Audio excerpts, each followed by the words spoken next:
Hey, big salute to the UGC. Y'all hit the like button as you come in. Y'all leave a comment below at the conclusion of the video. Make sure you guys go to the channels tab and subscribe to everybody listed in the UGC click. Shout out to the NBBC. Once again, everybody in the UGC. And, if you're new to the channel, subscribe and hit the bell. Big salute to my dog, Unbiased, Angel Santos, Out TV, Boxing Talk, Rocket Strike, Indigenous Jaguar, No Name Rose, Samuel Shaw, um, Charles D, Free Charles D, everybody, man, Flame on 24, everybody that's been rocking out with us, man. 1-2 Kid, salute to everybody that's part of this true media movement. I want to talk about this upcoming rematch in December between JERMELL CHARLO and Tony Harrison, and pretty much put the flame on JERMELL CHARLO. This is a must win for him, and JERMELL's been getting a lot of the flame from the UDC, being that this guy, he's pretty much talk the talk. And when he got into a fight with Tony Harrison, he got his ass whooped. A lot of people try to say it was a robbery, this, that, and the other. And others feel like it was just a boxing clinic put on by Tony Harrison, in which I believe the same thing. I believe that Tony Harrison kind of faded down the stretch, but it was too little too late because Tony Harrison controlled the earlier rounds. And then there was some swing rounds, you could say, in the later half. But for the majority of the fight, Tony Harrison controlled the fight with his jab, his movement, and JERMELL CHARLO just relied on power shots, loading up on big shots. And Tony Harrison made him look silly, man. He made him miss, made him pay. I don't know how many times he countered JERMELL CHARLO with the jab. Um, and I don't know what Derek James is going to do differently.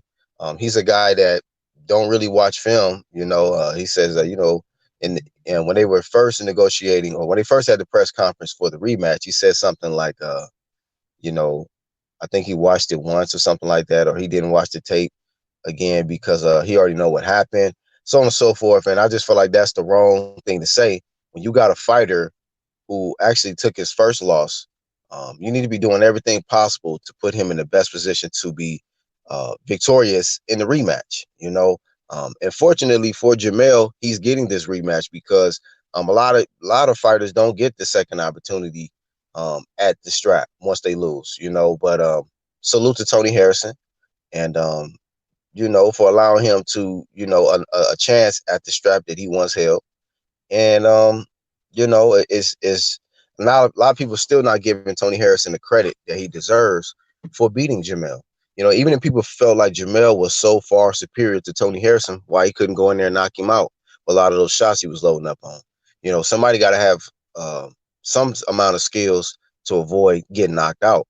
You know what I mean? Like, you got to credit certain fighters that at least are defensively responsible enough to not get knocked out. Because there's fighters that go in there, as much as they don't want to get knocked out, they get knocked out. AB is one of them guys, man. Much as guys want to come in there and knock him out, they just can't do it. He's skilled enough to where he know how to not get slept. Tony Harrison, on the other hand, he's been slept twice, by Jarrett Hurd, and then what's the big guy that he fought? Willie Nelson, I believe. That might be his name. But there was the two guys that were taller than him and much more bigger than him. Whereas JERMELL CHARLO is not really bigger than Tony Harrison. He's not taller than Tony Harrison.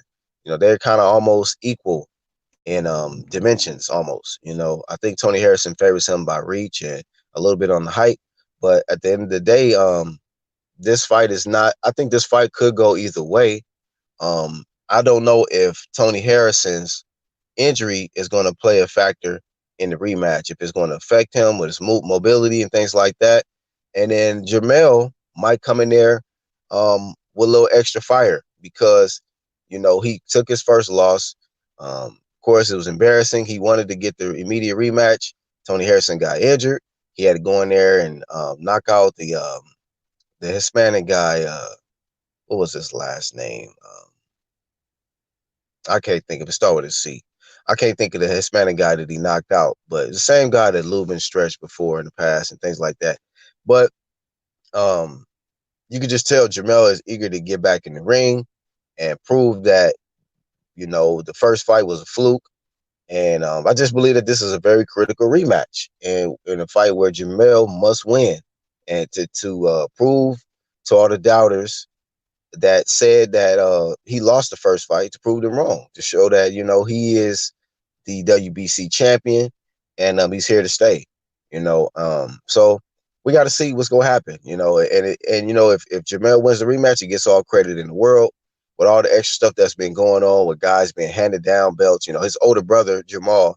Well, I don't know who's older. I think Jamel's older by a minute or something. But Jamal, the big little brother, got the hand-me-down WBC strap, and we got to give credit to Jermell. If he beats Tony Harrison, he'll earn it, because it's not like he got handed down a strap, or wasn't like some franchise status put on him.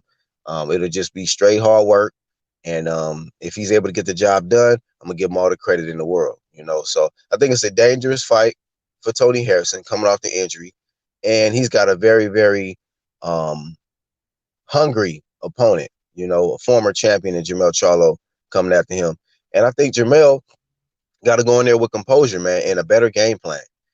If his game plan is the same, which is to go in there looking for the KO or looking to hurt Tony Harrison, he gonna lose again. He gonna lose again. Like Tony Harrison said, he see guys like that in this gym all the time. Guys is just going up in there, loading up on shots, trying to get the KO. That's an easy fight for somebody like a Tony Harrison. And somebody who's a good boxer like Tony Harrison, I can see him having much more success in the second fight if JERMELL CHARLO does not make necessary adjustments, because he made it pretty damn easy for Tony Harrison in the first fight at certain points in the fight. But Tony Harrison got to make sure that he does not fade. You know, that's his issue. He fades late in fights, and if Jermell's smart, he will be looking to box, win more earlier rounds than in the first fight, because he did not win the majority of those early rounds. He was getting outpointed easily. You know, but he got to definitely box smart, win some of them early rounds, take them into the late rounds, and if he notices that Tony Harrison does fade again, then that's when you press the attack and go for the KO. Not in the first, second, and third round, Jermell. So y'all let me know y'all thoughts on JERMELL CHARLO. Who do you picking to win the rematch? Do you think that this is a must-win for him? Or do you feel like even if he loses the rematch, he'll still have his still be able to get big fights and still be able to become champion if he loses in the rematch to Tony Harrison? So y'all let me know y'all thoughts. Once again, y'all hit the like button. And everybody that's new to the channel, make sure you subscribe and hit the bell. I'm your host of Black Horse Promotions, and I will catch you guys on the next one. Peace.